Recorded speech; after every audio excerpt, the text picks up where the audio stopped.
রাখাল রাজার মিন্টু ভাইয়ের প্রতিমা দেখেন, বাঁশের সুরে হাঁস নিয়ে রেখেছে দিলে অনেক দূরে। মিন্টু মনে করিয়ে দিলেন সেই হ্যামিলিয়নের গল্পের কথা। তার বাঁশির সুরে পিছে পিছে ছুটে যায় হাজার হাজার হাঁস। প্রতিদিন সকালে বাঁশি বাজানো মাত্রই এভাবেই এই হাঁসগুলা সব মিন্টু মিয়ার পিছু নেয়। আর এভাবে বাঁশি বাজাইতে বাজাইতে চলে যায় এক বিল থেকে আরেক বিলে এই হাঁসগুলাকে খাবার খাওয়ানোর উদ্দেশ্যে।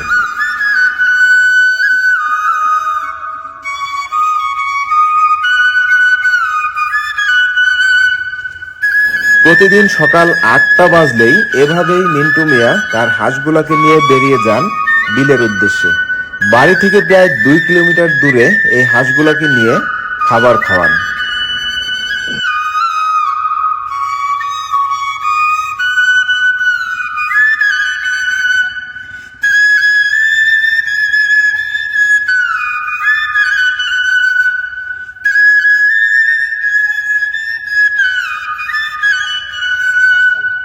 আপনার এই চমক দেখে তো ভাই আমরা নিজেরাই মুগ্ধ হয়ে গেছি। আপনার এই যে হাজার হাজার হাঁস, এখানে কত পিস হাঁস আছে? এখানে আছে 1100 পিস।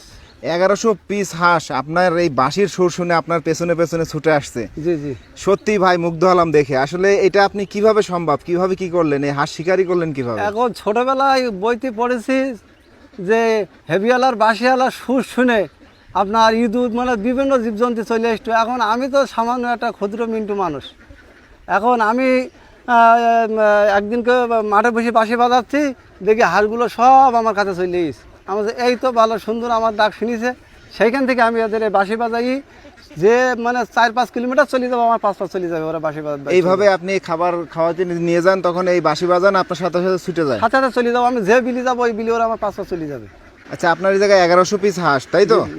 তো এই হাঁস আপনি কি মানে বাচ্চা থেকে পালন করতেছেন? হ্যাঁ, বাচ্চা থেকে জিরো বাচ্চা থেকে আমার একদিন। এখন কি এই হাঁসের ডিম দেয়? হ্যাঁ, ডিম অলরেডি এইছে, 2-10টা ডিম এইছে। টোটালে ডিম দিচ্ছে না? না, যাচ্ছে মানে ওই 10টা-12টাকে ডিম এইছে। মানে প্রথম তো 5 মাস আপনার পূর্ণ হতে আর এই 4 দিন বাকি আছে আর কি। এখন এই যে হাঁস আপনি পালন করতেছেন, এই হাঁস পালন করে আপনি কেমন লাভবান বলেন?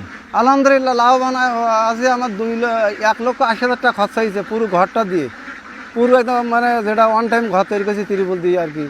এইটা দিয়ে বাচ্চা খরা দিয়ে সব কিছু দিয়ে আমার 1,80,000 টাকা খরচা হয়েছে। এখানে হাঁস আছে এখন আপনার টোটালি 6 লক্ষ টাকার হাঁস আল্লাহ দিলে হবে। 6 লক্ষ টাকা? 6 লক্ষ টাকার হাঁস হবে। আমার মায়া হাঁসটা এখন বর্তমানে পিস মানে 60,000 টাকা শ চলছে প্রথম হাঁস। আচ্ছা, এই যে হাঁসগুলো আপনি বাচ্চা থেকে তো বড় করছেন, পালন করছেন, মানে বাচ্চা থেকে এই পর্যন্ত বয়স হইতে কতদিন লাগছে আর কি? 5 মাস পূর্ণ হতে আর 4 দিন বাকি আছে। 5 মাস পূর্ণ হতে 4 দিন বাকি। হ্যাঁ। এই যে আপনি বাঁশি বাজান আর আপনার পেছনে পেছনে হাঁস আসে, এলাকার সমস্ত লোকজন অনেকেই দেখে আপনার এই দৃশ্য দেখে, তারা এটা কেমন ভাবে দেখে? তারা ভালো লাগে, ওরা আসে দেখতে যে রাখাল বন্ধু যে বাঁশি বাজাতে গরু রেখে মাঠে সে রাখাল বন্ধু, আমার রাখাল বলি ডাকে সবাই, যে বাঁশিওয়ালার রাখাল। মানে প্রথম পর্যায়ে কি কেউ হাসি টিটকারি এরকম কিছু হ্যাঁ, ও করছে? বাবা প্রথম পর্যায়ে বিভিন্ন লোকে বিভিন্ন কথা বলিছে। বিভিন্ন শ্বশুর বাড়ির তো মানে ছাড়াই নিতে চাইছে যে জামাই মাঠে হাঁস রাখে, ও বাগায় মেয়ে দেওয়া যাবে না। এখন কী করবো ভাই, ওপর আল্লাহর ইচ্ছা। এখন বাড়িওয়ালা ভালো ছিল বলি যা হোক আছে, তিনি সহযোগিতা করে আমার। তো এখন সবাই এ দিলে এখন তো আল্লাহর মতে বিভিন্ন লোকে এখন বলে যে হ্যাঁ এখন তোমার সবলই চাও, আল্লাহ দিলে তুমি সবল, যে তুমি ভালো কাজ করে যাও।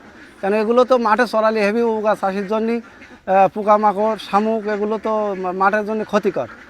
আপনি কি শুধু এই মাঠেই খাওয়ান না বাড়িতে কোনো না, খাবার দেন? বাড়িতে কোনো খাবার না, মাঠে প্রাকৃতিক খাবার, ওই শামুক খায়, পোকা, শ্যাওলা, ঘাস এসবগুলো খায়। এই যে সকালবেলা নিয়ে বের হন আর বাসায় আসেন কয়টায়? সকাল 8টার সময় রওনা হয়, আর আপনার 6টার সময় আমি মাঠ থেকে যেখানে থাকবে এই যে বড় বিল দেখছেন না, এই বিলি খাওয়াবো, 6টার সময় বাসি দেবো, যা সব জায়গায় যাবে, মানে আমার কোথাও ঘোরা লাগবে না, সব এক টাইমে চলে আসবে। আচ্ছা, আপনি সব কিছুই ঠিক আছে, আপনি হাঁস রাখছেন, হাঁসের খামার করছেন, আপনি বাঁশি বাজায় মানে হাঁস নিয়ে যাচ্ছেন, কিন্তু আপনার পোশাকগুলো একটু ভিন্ন কেন বলেন তো? ভিন্ন, এখন সবাই তো রাখাল বন্ধু বলি ডাকে। এখন যদি রাখাল বন্ধু পোশাক, মানে রাখাল সেজেছেন তাই তো? হ্যাঁ, রাখাল সাথে মানে রাখাল বন্ধু বলে আমার, আমি তো দুঃখ পাইনি, এতে আমার ভালো লাগে। আচ্ছা, আপনার এই জায়গায় যদি সরাসরি কেউ সাক্ষাতে আসতে চায়, আপনার খামার দেখতে চায়, তাহলে আপনার এই জায়গায় কিভাবে আসবে বলেন? আমার নাম মোহাম্মদ মিন্টু রহমান, সাতক্ষীরা কলারোয়া, গ্রাম বয়লিয়া, সাবানার মোড়। যদি কোনো ভাই পরামর্শ নিতে চাই সোজা চলে আসবে আমার বাসায়, আমার খামার দেখবে, দেখি পরামর্শ দেবো, কোনো ই নাই।